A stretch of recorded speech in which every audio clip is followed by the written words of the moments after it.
ورحمۃ اللہ وبرکاتہ۔ بسم اللہ الرحمن الرحیم۔ آج ہم اپنے پیاروں کا شام غریبہ کا واقعہ بیان کریں گے۔ کرب و بلا میں جب نواسہ رسول کا سر کاٹا گیا تو ایک کہرام بھرپا ہو گیا، زمین سوگوار ہو گئی، آسمان سرخ ہو گیا، سورج کو گرہن لگ گیا، بیت المقدس کی زمین سے خون ابھر آیا، خانہ کعبہ ہلنے لگا، حضور صلی اللہ علیہ وسلم کی قبر مبارک سرخ ہو گئی، یزید کا محل ٹوٹنے لگا۔ فوج یزید ڈر بھی رہی تھی لیکن اللہ کے ان تمام معجزوں کو درگزر کر رہی تھی۔ سر حسین جب نیزے سینہ پہ آیا، اللہ کی حمد و ثنا کرنے لگا، اللہ کا شکر ادا کرنے لگا۔ مولا حسین اپنے کٹے ہوئے سر سے دیکھ رہے ہیں، ان کی بہنوں اور بیٹیوں کے سروں سے چادریں لوٹی جا رہی ہیں، ان کے خیام کو جلایا جا رہا ہے۔ وہ اپنے اللہ کو گواہ بنا کے اللہ کی مرضی میں راضی ہیں، کیونکہ یزید کا حکم تھا کہ رسول اللہ کی نواسیوں کو قیدی بنا کے اور میرے مولا حسین کے کٹے ہوئے سر کے ساتھ اس کے محل میں لایا جائے۔ معصوم بچے حضرت امام حسین کے معصوم بچوں کو اونٹوں پہ باندھا گیا اور یہ قافلہ چلا۔ چلتے چلتے ایک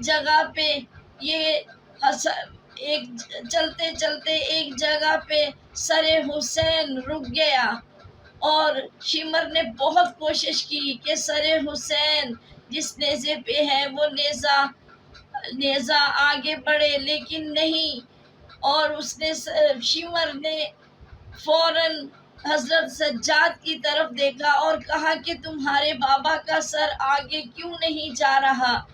تو سجاد نے جیسے ہی مولا حسین کے سر کی طرف دیکھا تو کٹے ہوئے سر سے آواز آئی کہ بیٹا سجاد، میری سکینہ اونٹ سے گر گئی ہے، اس کے بغیر یہ منزل ادھوری ہے۔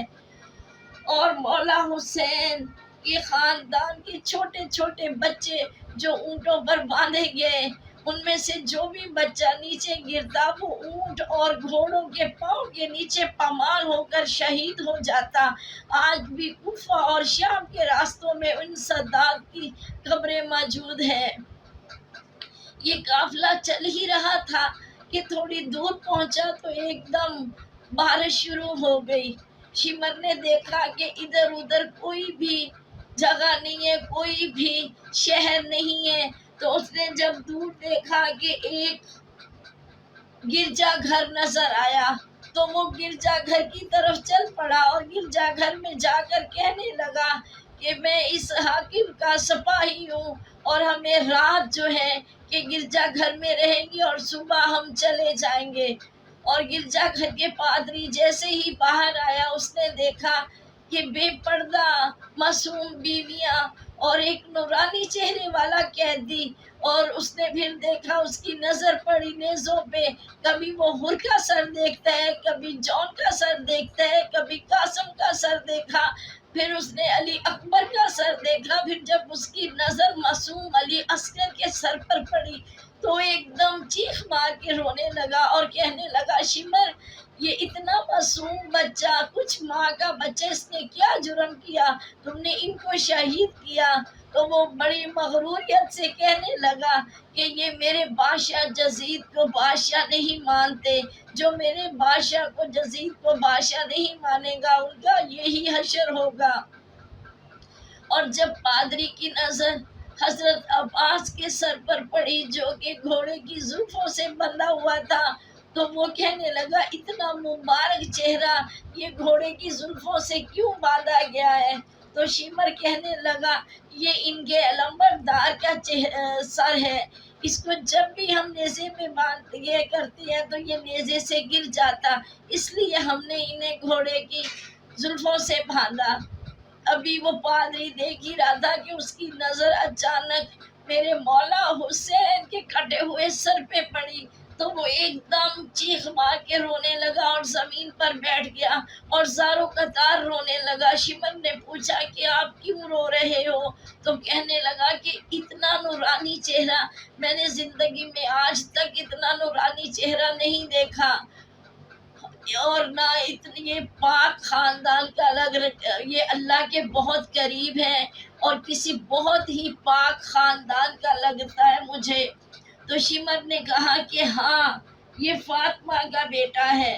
تو پادری کہنے لگا کون فاطمہ؟ تو شمر نے کہا فاطمہ بنت محمد، اور پادری کی ایک دم سے چیخ نکل گئی اور کہنے لگا کہ محمد رسول اللہ۔ تو کہنے لگا تم کتنے بدبخت ہو، تم نے اپنے ہی رسول اللہ کے نواسے کو شہید کر دیا۔ اور یہ کہہ کر پادری زاروں قطار رونے لگا اور کہنے لگا کہ اگر تم لوگوں نے آج رات یہاں قیام کرنا ہے تو یہ سر مجھے دے دو، اس کے بدلے جتنا چاہو تم سونا لے لو اور یہ سر مجھے دے دو۔ اور شمر نے وہ سر پادری کو دے دیا، اور وہ پادری امام حسین کو لے کر جیسے ہی گرجا گھر میں داخل ہوا تو وہاں نور ہی نور ہو گیا، اور پادری وہاں گھٹنوں کے بل بیٹھ کے رونا شروع ہو گیا۔ وہ زور زور سے رو ہی رہا تھا تو اتنے میں اس کی بیٹی کمرے میں داخل ہوئی اور کہنے لگی کہ بابا آپ کیوں رو رہے ہو؟ تو اس نے کہا کہ بیٹا دیکھو اس مبارک سر کا دیدار تم بھی کر لو۔ تو وہ بچی کہنے لگی کہ بابا میں تو اندھی ہوں، میں تو دیکھ نہیں سکتی، میں کیسے اس سر کا دیدار کروں گی؟ تو پادری کہنے لگا مجھے یقین ہے اس سر کے دیدار کے لیے اگر تم اللہ سے دعا کرو گی تو بیٹا تمہاری آنکھیں ٹھیک ہو جائیں گی۔ جیسے ہی اس نے یہ بولا اور بچی نے دست ادب اٹھائی اور اللہ سے دعا کی تو میرے مولا حسین کے چہرے سے نور نکلا اور اس بچی کی آنکھوں میں چلا گیا اور وہ ٹھیک ہو گئی۔ جیسے اس نے دیکھا کہ اس کی آنکھیں روشن ہو گئی، وہ بھاگتی ہوئی اپنے بابا کے پاس آئی اور چیخ چیخ کے رونے لگی کہ بابا اس مبارک سر کے صدقے میری آنکھیں ٹھیک ہو گئی۔ وہ کتنے بدبخت لوگ ہیں جنہوں نے اس مبارک سر کو شہید کیا۔ اور یہ کہتے وہ بچی رونا شروع ہو گئی۔ ساری رات یہ پادری اور اس کی بچی ساری رات روتے رہے اور رات اختتام کو پہنچی۔ جب صبح ہوئی تو پادری نے سر کو دینے سے انکار کر دیا تو شمر کے فوجیوں نے زبردستی ظلم و ستم کر کے میرے مولا حسین کا سر حاصل کیا اور میرے رسول اللہ کی نواسیوں کو قیدی بنا کے جنجیروں سے باندھ کے پتھر مارتے ہوئے اور مولا حسین کے سر کے ساتھ شام کی طرف روانہ ہو گئے۔ سلام ہو میرے مولا حسین کے کٹے ہوئے سر پر، سلام ہو ان ہستیوں پر جو پوری کائنات پہ حکومت رکھتے ہوئے بھی انسانیت کی بقا کے لیے ہر ظلم سہتے رہے۔ بس۔ اور یہ آج ہمارا شام غریبہ ختم ہوا اور ہم دوسرے واقعہ لے کر آپ کے سامنے حاضر ہوں گی۔ میری طرف سے اللہ حافظ، اپنا خیال رکھیے گا۔